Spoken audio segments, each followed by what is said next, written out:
Attention please. This upload is only for educational purpose. No intention to infringe copyrights. Learning English with subtitles. GPITRAL. GPITRAL. Definitely a must-see. Follow us.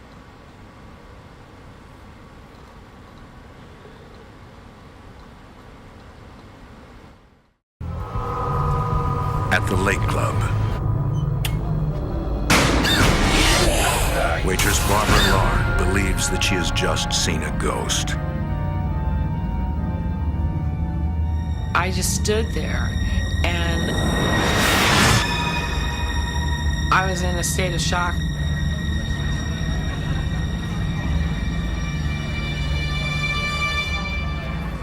Barbara, what's wrong? She was just in terror. And I'm like, Barbara, what's the matter? I can't tell you, I can't tell you. She was just panicky.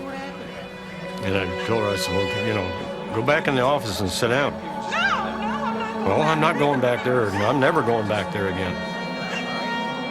I told her, go ahead and take the rest of the night off. She was in total terror. And I'd never seen her like that before.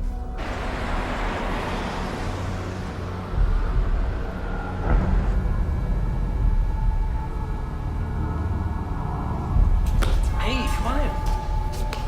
Take a seat. Gosh, yeah, why don't you give her some coffee? The next day, Barbara describes the man she saw in the back office. I went in there and he spoke to me. And I said, what did he say? She said, I can't tell you. Can you tell us? We can't help Why can't you tell me? I can't tell you. I can't. One of the owners is gonna die. Dan, Well, we can't help you out if you don't tell us what he said to you. We need to know. I made the decision not to tell Tom and Bill, I can't tell you. I can't and that tell you. was very difficult. I was so scared, and I didn't want it to weigh heavy on their minds. Sorry, Barbara. Bill decides to seek answers from someone who knows more about the Lake Club's history.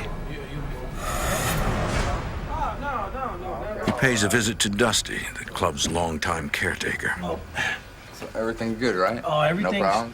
Okay, so she was in the bathroom and she saw this guy. I mean, big guy. Bill gives him Barbara's description of the about ghost. 6'2", big head, big long mustache. You know, That sounds like Rudy. I mean, Rudy. remember the guy I was telling you about? Remember? Dusty says it sounds like a former bartender named Rudy Craner. Rudy. You mean the guy Remember used to the guy I told you bartend? to- Yeah, he used to bartend here. That picture. That's him right Yeah, there. look at that. He gives Bill a group of photos taken when Rudy worked at the club. I'll show these to Barbara. I'll let her take a look at it. Trust me, Okay. everything's fine. You're Okay. doing a great job. Listen. All right. Bill takes the photos to Barbara. Just tell me. And they said, do you recognize anybody? This is him. That's who. This is the man that I saw. This is the man that I saw in your office. This is him. Okay. Bill explains to the others what Dusty told him. Craner worked at the club in the days when Philip Dean and Tony Barbato ran the business. We're in a lot of trouble here. He made a small fortune in tips from well-heeled patrons of the club's illegal casino. But you've been skimming the books. What's the deal? In December 1958, police raided the club and put a dent in Rudy's earnings. I'll take care of it. By tomorrow, we take care of it. Take care of it. The financial stress of the following years gave him excruciating stomach ulcers. In 1968, Rudy was diagnosed with cancer. There were also rumors that he had been accused of stealing money from the club. After years of financial troubles and physical pain, Rudy finally snapped.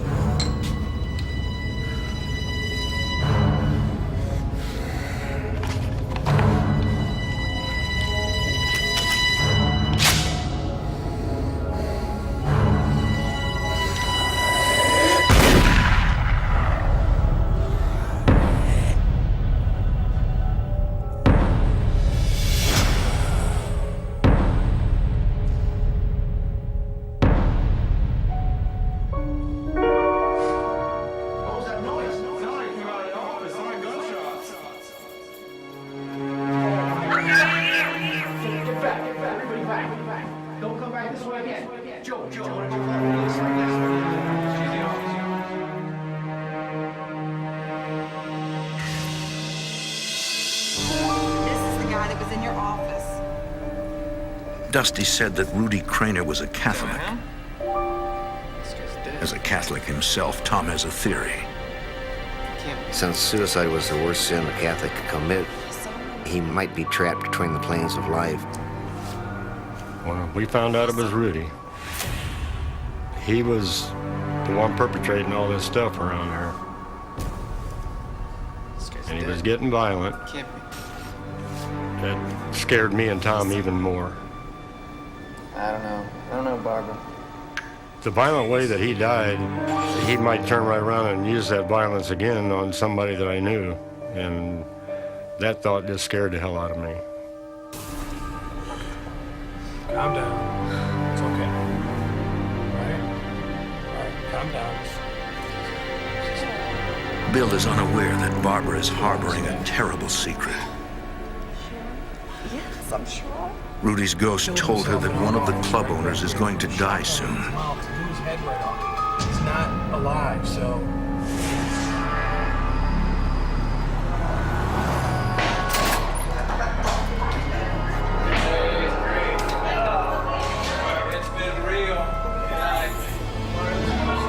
Carrying the secret of knowing that something was going to happen really affected me.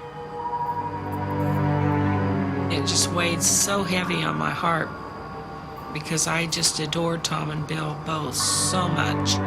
That was just almost more than I could comprehend, that I would lose either one of them. Hey, Bill.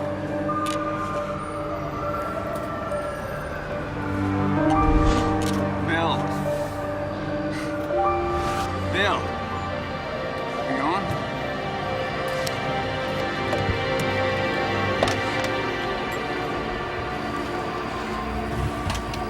For the two ambitious business owners, the future looks grim.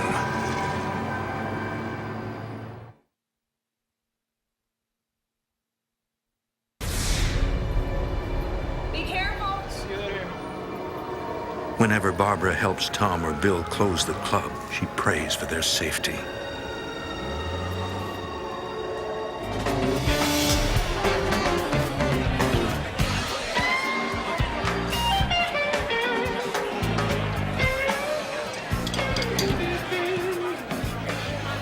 In the middle of a busy weekend night, the compressor on the beer tap suddenly loses pressure. All right, just calm down. I gotta go downstairs from here. Everything's all right, okay? Go back. Bill goes into the basement to fix it.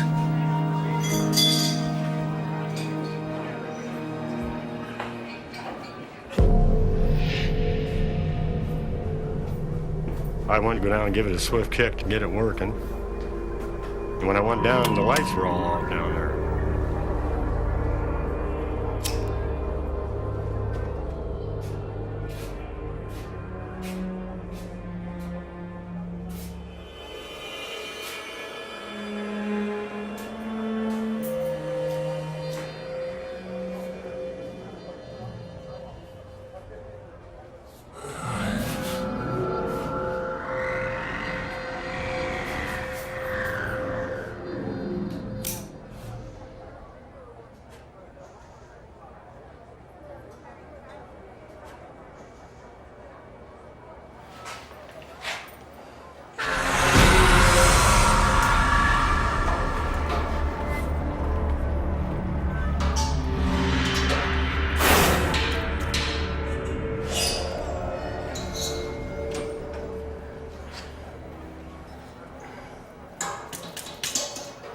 A sudden blast of compressed air startles Bill.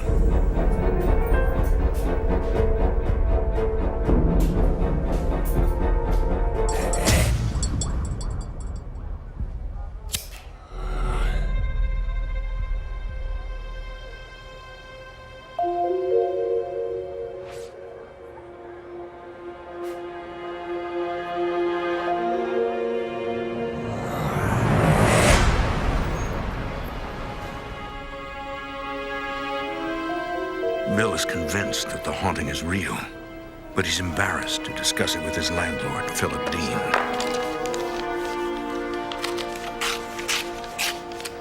Here you go, my friend. Thank you. All right. Okay. See you later. Good night.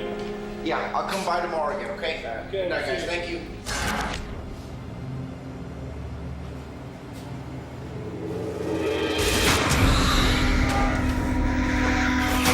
Within weeks, Philip Dean suffers a fatal heart attack. Because of Rudy's warning, Barbara doesn't know how to respond to the sudden death. I had sorrow for the family, but there was such great relief too because it wasn't Tom and Bill. And that may sound cold or cruel, but that's how I felt. It was like relief. Barbara now feels that it's safe to share what the ghost of Rudy Craner told her. Hey, feeling? Well, she says, I can tell you what Rudy told me now. He said one of the owners was gonna die. And she was, I was afraid to tell you because I thought it might be one of you two. God, that scared me. It still gives me the shakes. Tom and Bill wonder if Rudy Craner has predicted Philip Dean's death, or if the ghost somehow caused his death. Did Rudy have something to do with it? Did he have enough energy that he stopped the owner's heart? If a supernatural entity did murder Philip Dean, Bill fears the same thing could happen to him. I thought maybe he's not going to draw the line at one owner. We knew that was something that had to be done. And Tom suggested getting a priest and blessing the place.